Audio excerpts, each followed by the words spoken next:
आम्ही बाहेर जाण्यासाठी तयार झालो होतो, पण जाण्याच्या आधीच बघा किती जोरात पाऊस सुरू झालाय। सकाळपासून तर काहीच वातावरण नव्हतं पावसाचं आणि अचानक पाऊस सुरू झाला आणि डायरेक्ट गाराच पडायला लागल्या आणि गारा पण बघू शकता तुम्ही किती मोठे मोठे ह्या गारा आहेत बघा। खूप जोरात पाऊस सुरू झाला होता। आमच्या इकडे बघू शकता तुम्ही बर्फ किती पडला इथं आणि श्रीषाच्या इकडे बर्फ खायचं चालू आहे बघा। ती कशी कशी गोळा करून बर्फ खाते।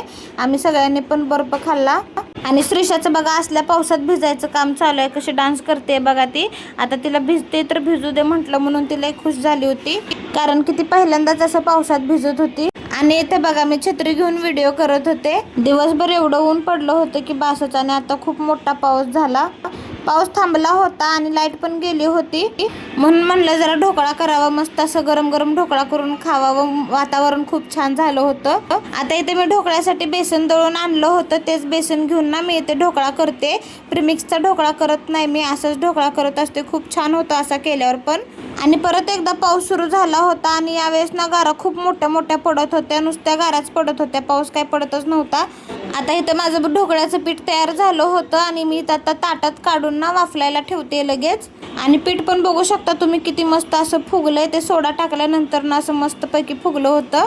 मला तडक्यासाठी कढीपत्ता पाहिजे होता, म्हणून मी यांना पावसामध्येच पाठवलं होतं कढीपत्ता आणायला। तसं पाऊस तर कमीच आला होता आणि इथे बघा आमच्या झाडाचा ताजा ताजा कढीपत्ता तोडून आणला ह्यांनी। आता इथं मी मस्तपैकी तडका देत होते। मला तरी तिखट आणि गोड दोन्ही तडका आवडतो, त्यामुळे मी मिरच्या टाकून मग त्यात पाणी वगैरे टाकून साखर टाकत असते, म्हणजे खूप छान असं तडक्याचं पाणी तयार होतं। आणि इकडे ढोकळा पण झाला होता, बघू शकता तुम्ही किती मस्त असा ढोकळा शिजलाय। याला कट करून घेतला आणि बघा किती मस्त असा जाळीदार ढोकळा तयार झालाय। खूप मस्त ढोकळा झाला होता। आता तडक्याचं पाणी ढोकळ्यावर ओतते आणि मस्तपैकी इथे ढोकळा पूर्ण तयार झालेला आहे। आणि सगळ्यांनी मिळून मस्त असं इथे ढोकळा गरम गरम एन्जॉय केला। चला तर मग भेटूया पुढच्या व्हिडिओमध्ये, तोपर्यंत बाय।